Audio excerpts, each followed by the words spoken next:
पहाड़ों के नीचे बसा था सावनपुर जंगल, जो हर वक्त चिड़ियों की चहचहाहट से गूंजता रहता था। लेकिन आज जंगल में एक अजीब सी खामोशी पसरी हुई थी। हर पक्षी के चेहरे पर फिक्र की लकीरें थीं। अच्छा हुआ लाडो, मैंने भूरी को उसके मायके भेज दिया, वरना वो भी मेरी तरह भूख से तड़पने पर मजबूर हो जाती। हाँ कालू भाई, इस बार की बारिश ने तो पूरे जंगल को रुला दिया है। पिछले 1 महीने से बिना रुके बरसात हो रही है और ना जाने कब तक और होगी। क्या पंचायत चल रही है यहाँ पर? कुछ नहीं, तुम बताओ, इस टिमटिम बारिश में कहाँ मटकने जा रही हो? सोचा घर पर मच्छर मारने से अच्छा है कि थोड़ा दाना पानी ढूंढ लाऊं। मीनू मौसी, मुझे तो अब इस बारिश से खौफ आने लगा है। 1 महीने में मेरे पास जितना भी जुड़ा राशन था सब खत्म हो गया। अब ना जाने कैसे पेट भरेगा। हाँ, यही चिंता मुझे भी खाए जा रही है। टिंकू को भेजा है, शायद कुछ खाने को ले आए। हाँ, खा कर आई हूँ ना दर दर की ठोकरें। पूरे जंगल में घूम आई, लेकिन मजाल हो जो कहीं भी दाना मिल गया हो। रास्ते में बस 1-2 फल मिले, वही ले आई। अब तो भगवान की भक्ति में लग जाओ, क्योंकि जल्द हम भूख से मरने वाले हैं। अरे मीनू मौसी, कुछ खाने को मिलेगा क्या? बड़ी जोरों की भूख लग रही है। नहीं, घर में तो कुछ भी नहीं है। ये गाजर के हलवे की खुशबू कहाँ से आ रही है? लगता है टिम्मी ने जरूर हलवा बनाया है। चलकर देखता हूँ। टिम्मी नीम के पेड़ के नीचे एक बिल में रहता था और काफी खुदगर्ज चालाक चूहा था, जो हमेशा अपना काम निकलवाने के लिए पक्षियों को मीठी मीठी बातों में उलझाता था। टिम्मी बिल से बाहर निकलकर रिमझिम बारिश में गाजर के हलवे के मजे ले रहा होता है, जबकि बाकी पक्षी अपने घोंसले से बाहर निकलकर उसे ललचाई आंखों से देखते रहते हैं। अरे मेरे भाई, अकेले अकेले हलवा खा रहे हो? अपने भाई को भूल गए? दे तो मैं देता, पर क्या करूं यार, तंगी चल रही है। अगर तुम्हें हलवा दे दिया तो रात को मुझे भूखा सोना पड़ेगा ना, इसलिए अच्छा है कि मैं अपने ही लिए ही रख लूं। वैसे भी तुम सब पक्षी एक दूसरे की मदद के लिए हो, मैं तो इस जंगल में अकेला हूँ। नहीं टिम्मी, तुम हमारे फैमिली मेंबर की तरह हो। हम हमेशा तुम्हारे साथ खड़े हैं। हाँ सही कहा, ठीक है, मैं बाद में मिलता हूँ। ये चूहा बड़ा चालू है। गर्म गर्म हलवे की कटोरी दिखाकर मेरा दिल ललचा गया। रात में बारिश और धुएंधार होती है और 2-3 दिन तक होती ही रहती है, जिससे जंगल में खाना खत्म होने लगता है और सब पक्षी बड़ी मुश्किल से अपना पेट भरते हैं। लेकिन एक रात जब पूरा जंगल सो रहा होता है तो एक आवाज गूंजती है, खट खट, मानो कोई तेज कदमों से चल रहा। अचानक झाड़ियों के बीच हलचल होने लगती है और खौफनाक सी आवाज पूरे जंगल में फैल जाती है। ये आवाज कैसी है? लगता है आज तो कोई साया हमारे जंगल में घुस गया। मीनू, बाहर मत जाना, क्योंकि मैं बचाने नहीं आऊंगी। चुपचाप सो जाओ। ऐसे ही डर हर घोंसले में होता, पर कोई भी बाहर निकलकर नहीं देखता। लेकिन जब सुबह सब बाहर आते हैं तो देखते हैं कि जमीन पर कुछ दाने रखे हुए हैं, वो भी दलदली मिट्टी पर, मानो कोई टोना टोटका करके रखा हो। हमारे जंगल में ये टोटका किसने किया? कल रात को तुम लोगों ने सुना? कुछ अजीब डरावनी सी आवाज आ रही थी। डरावनी आवाज नहीं, डरावना चेहरा भी था। मैंने देखा था, उसकी आंखें एकदम लाल थीं और उसकी रफ्तार हवा से भी तेज थी। वो किसी को नहीं छोड़ेगा। कौन नहीं छोड़ेगा? कौन है वो?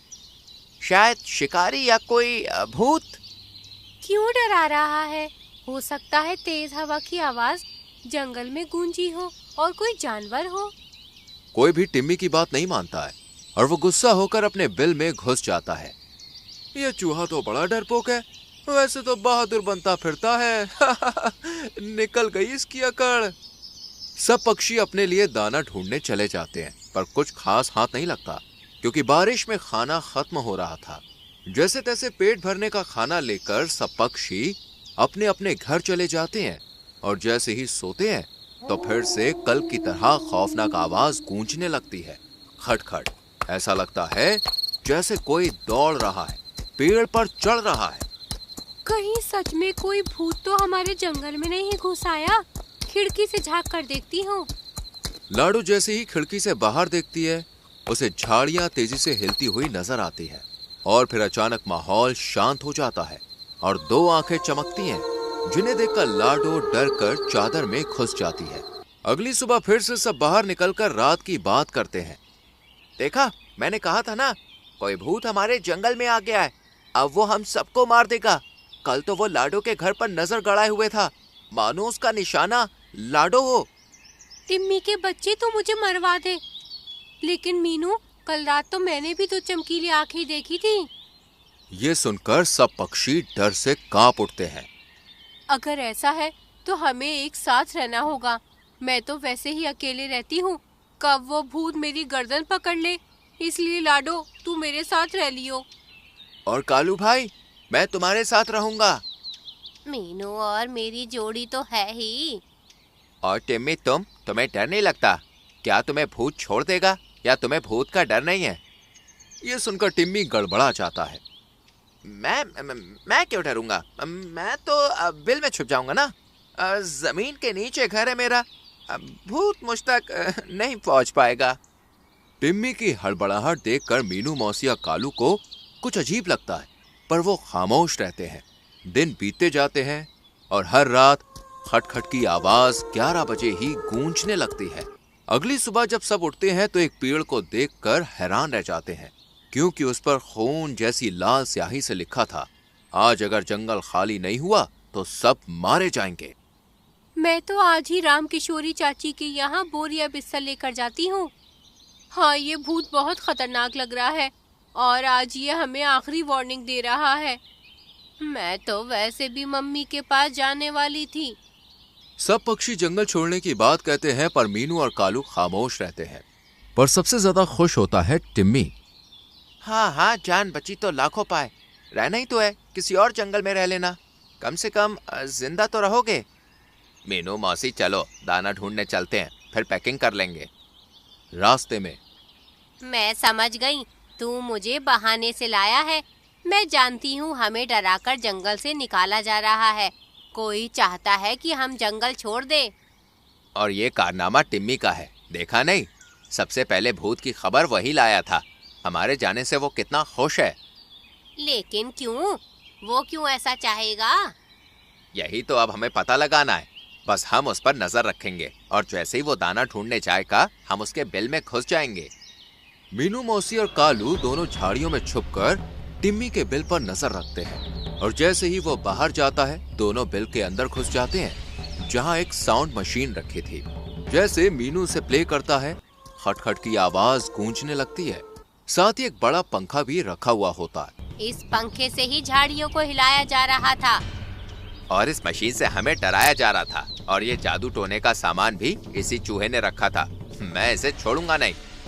इतने में टिम्मी वहां पे आ जाता है और जब दोनों के हाथ में साउंड मशीन देखता है तो दुम दबाकर भागने लगता है और जल्दबाजी में दलदली मिट्टी में फंस जाता है, जो खुद उसने बिछाई थी, ताकि दानों के लालच में पक्षियों को मजा चखा सके। तुमने हमारे साथ ये सब क्यों किया? क्या हुआ कालू, तुम इतने गुस्से में क्यों हो?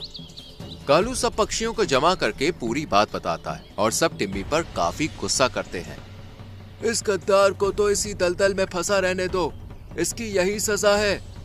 हाँ, मिट्ठू सही कह रहा है। नहीं, जान चाहे दोस्त की हो या दुश्मन की, जान जान होती है। हमें उसे बचाना चाहिए। हाँ, पहले इसे दलदल से बाहर निकाल ले, फिर अच्छे से बताएंगे। सभी पक्षी एक साथ मिलकर टिम्मी को किसी तरह दलदल से बाहर निकालते हैं और फिर टिम्मी पूरी कहानी सुनाता है। बारिश की वजह से राशन खत्म हो गया था। तुम सब इतने सारे पक्षियों की मुझे खाना ही नहीं मिल पाता, इसलिए मैंने सोचा कि अगर मैं तुम सबको जंगल से भगा दूंगा तो जंगल पूरा मेरा होगा। फिर मैं आराम से रहूंगा और खूब सारा खाना खाऊंगा। बस इसीलिए मैंने ये पूरा खेल खेला। और आज हम ही जंगलवासी तुम्हारे काम आए। परेशानी में साथ छोड़ना समाधान नहीं, बल्कि सबके साथ मिलकर समाधान निकालना असली हल है। मैं समझ गया हूँ मीनू मौसी, मुझे माफ कर दो। अब से मैं तुम लोग को कभी भी परेशान नहीं करूंगा।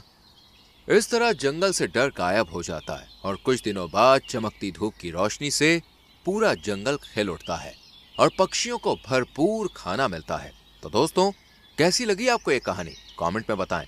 वीडियो को लाइक और शेयर करके चैनल को सब्सक्राइब करें और बेल आइकॉन प्रेस करें।